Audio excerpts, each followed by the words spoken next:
Se sei fermo da tempo sullo stesso punteggio, è perché ti mancano le conoscenze per progredire. Noi di Mattoscacco abbiamo creato la prima accademia di scacchi online per migliorare comodamente da casa.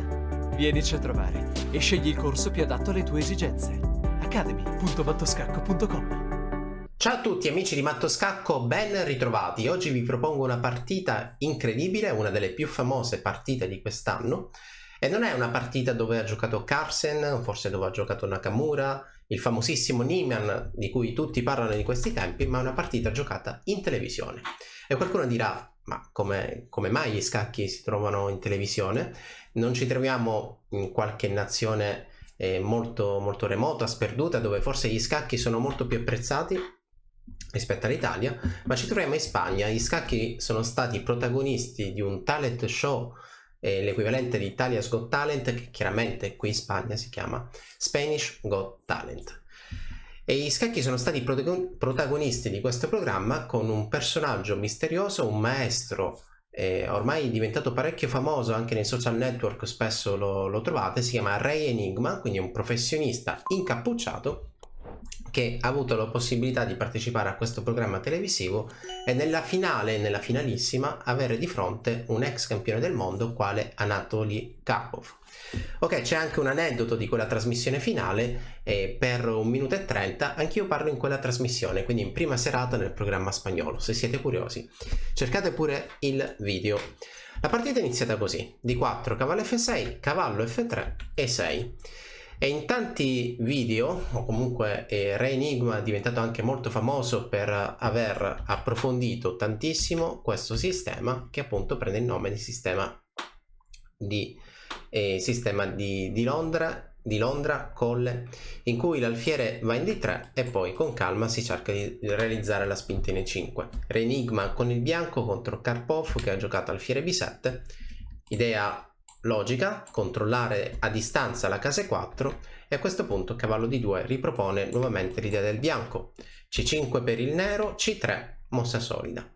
A questo punto le diramazioni, le possibilità di gioco per il bianco e per il nero, per il bianco non sono poi molte, però il nero sì, potrebbe decidere di optare per una possibile cattura in D4, in alcuni casi a volte c'è questo tentativo di togliere l'alfiere più forte con donna C8, oppure cercare di giocare in modo un po' più semplice, tipo alfiere 7 a rocco. Poi vedremo un po' che imposterà il bianco.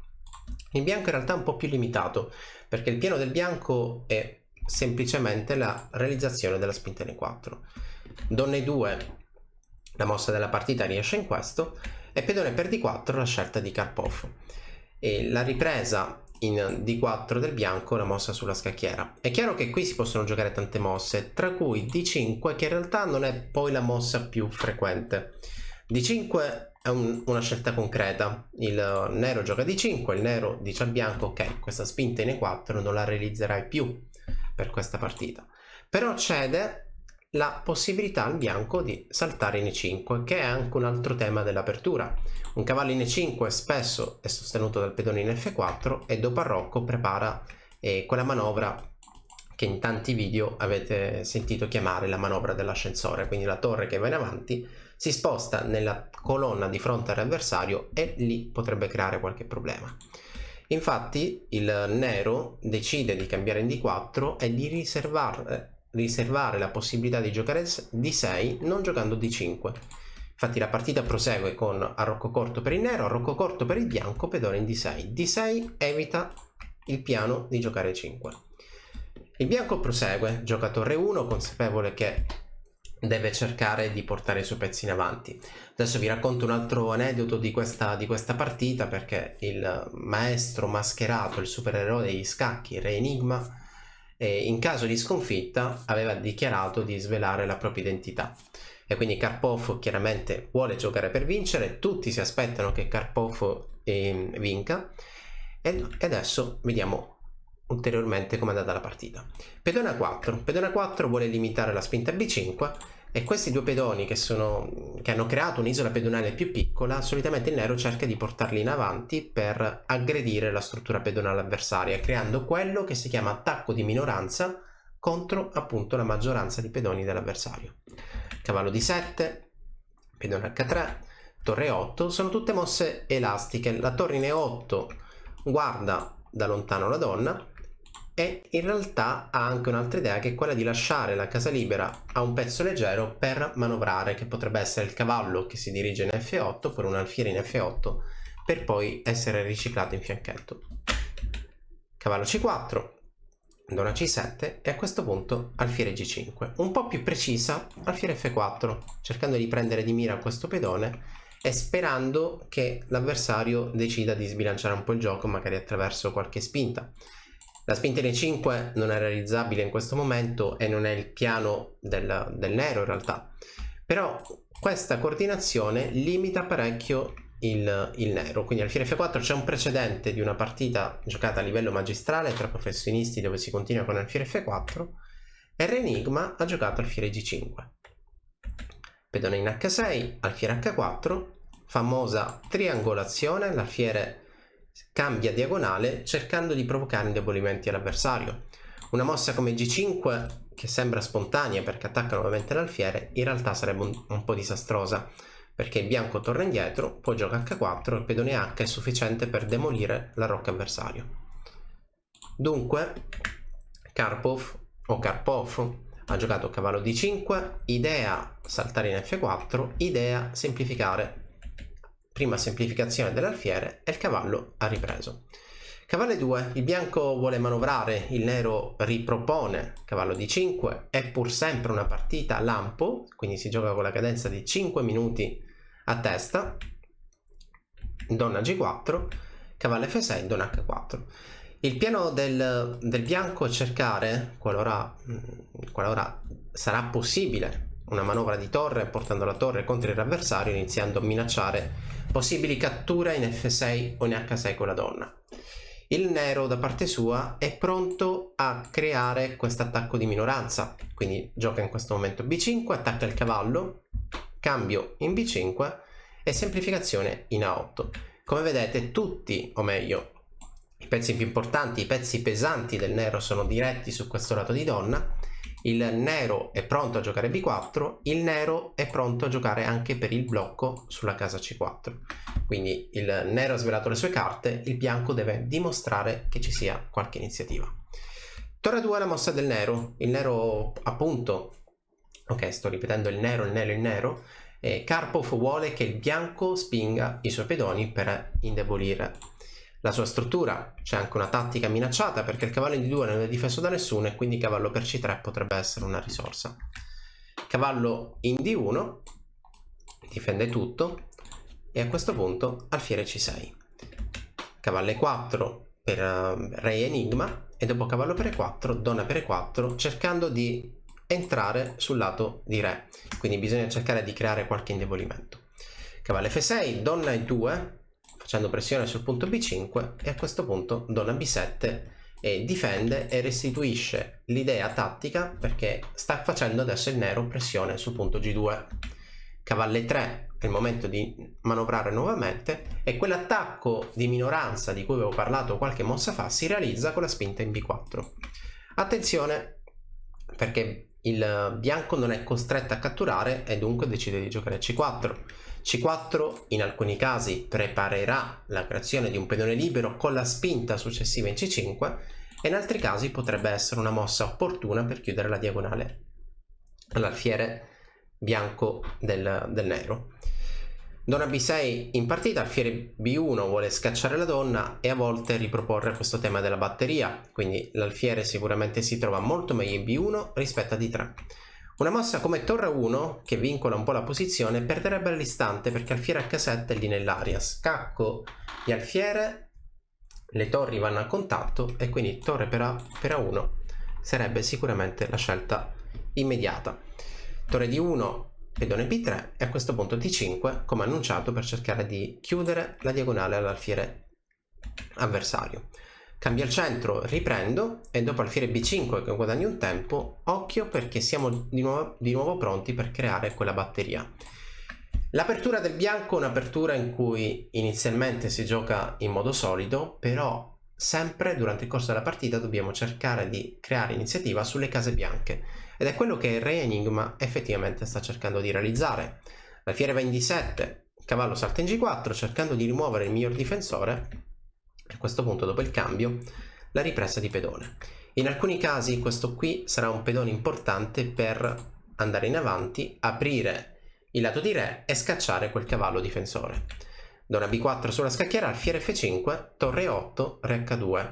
Qui già siamo in una situazione particolare della partita, perché giocare contro il campione del mondo non è affatto facile, e qui c'è una differenza di tempo importante, perché il nero campione del mondo Anatoli Karpov ha 2 minuti e il bianco ha 30 secondi se non erro.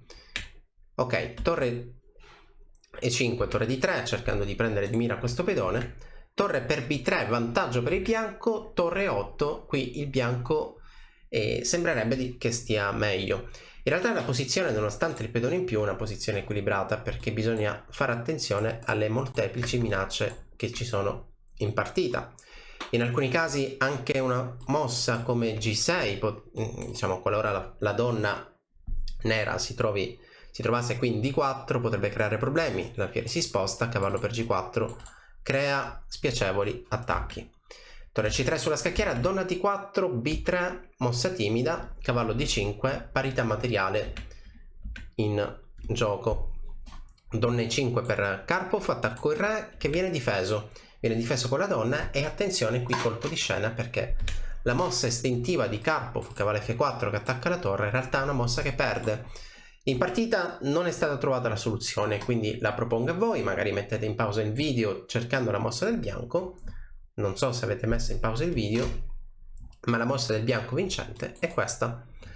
Torre 3, attacco la donna, sono difeso da un pedone e dietro la donna c'è la torre. Quindi su torre 3 donna B5 difende la torre, però non c'è più nessuno che difende il cavallo, e dopo donna per F4 la posizione dice ok, il bianco ha un pezzo in più. Torre F3 è la mossa della partita, cercando semplificazioni. Stiamo pur sempre giocando contro un campione del mondo, quindi vogliamo non perdere, e la partita prosegue in questo modo, col tentativo del bianco di cambiare il suo pedone B con il pedone in E5. Karpov non è d'accordo, la minaccia su B3 esiste e resta. Torre per B3, che sembrerebbe guadagnare un pedone, viene confutata all'istante da questo scacco intermedio, e allora viene giocata F8, alfiere D5 per rafforzare il pedone, però il re nero, come vedete, e con molta tecnica segue questo percorso in diagonale e si avvicina nell'azione nella zona della scacchiera dove effettivamente si sta svolgendo il gioco. Quel re va a contatto con il pedone B e purtroppo non c'è modo di difenderlo, anche perché io attaccherò in 3 e il bianco non è in grado di attaccare in 3. Il re continua a fare strada, come vedete, partendo da G8 sta conquistando spazio, conquista spazio contro questa torre, e adesso vedete un po' la tecnica del re enigma, che è disperato, se perde bisognerà svelare la sua identità, e qui credo che il bianco abbia qualcosa come 15 secondi, Karpov ne ha forse poco meno di un minuto. E adesso si fa una scelta pratica, torre 2, sacrificio di torre comunque persa. È una scelta pratica perché adesso vi mostro rapidamente come è andata la partita, che è vinta per il nero, però è una scelta pratica per quanto riguarda le partite blitz, perché quando finisce il tempo la partita si può concludere in parità, e quindi queste sono tutte mosse velocissime giocate per non farsi dare matto. La tecnica finale è semplicemente una tecnica da giocatore esperto che cerca di non farsi dare matto e quindi continua a creare delle minacce. Non è stato catturato prima questo pedone perché chiaramente il tentativo è far perdere tempo al nero nascondendosi. Posizione sicuramente persa, però qui accade qualcosa di incredibile perché il nero perde per il tempo. Quindi il nero perde per il tempo, non c'è materiale all'interno della scacchiera, la partita si decreta patta e dunque Re Enigma e la sua identità sono salvi. Rivediamo la partita. Quindi partita blitz a 5 minuti all'interno del programma Spanish Got Talent, e tra Karpov e Re Enigma. La partita è andata in questo modo: il bianco cerca di avere iniziativa sulle case chiare e per farlo cerca di manovrare tutti i suoi pezzi sulla casa 4, dunque a questo punto crea una batteria contro la rocca avversario. La partita effettivamente continua verso questo percorso, il tentativo di creare la batteria contro la rocca avversario, neutralizzato dal nero, ma il bianco lo ripropone. A questo punto questi tre pezzi sono simpatici da vedere perché sono tre pezzi leggeri in fila, però controllano abbastanza il lato di donna e in alcuni casi si preparano ad attaccare il lato di re. La partita continua in questo modo, creazione della batteria che viene neutralizzata, dopodiché il nero decide di impostare il suo attacco di minoranza. A questo punto il bianco cerca nuovamente di riproporre la sua batteria per creare minaccia di matto. Il nero organizza i suoi pezzi, momento importante perché se avete visto tutto il video a questo punto c'è la mossa che avrebbe permesso al bianco di vincere. Ok, non è andata via. Avrebbe permesso al bianco di vincere, è sfuggito il mouse per quanto fosse fortissima la mossa. Ok, il bianco qui avrebbe vinto con torre 3 guadagnando un pezzo, ma non è andata così, torre F3.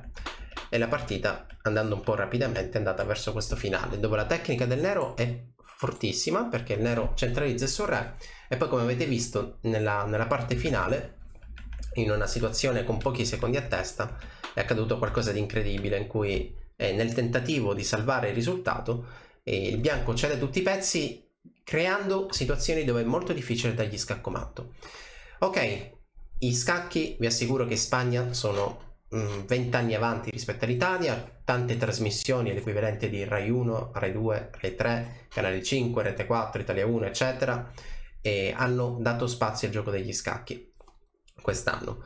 In prima serata su tante trasmissioni ci sono state delle simultanee, delle interviste a personaggi come Re Enigma o giocatori della nazionale spagnola. Prima o poi in Italia si arriverà più o meno allo stesso livello.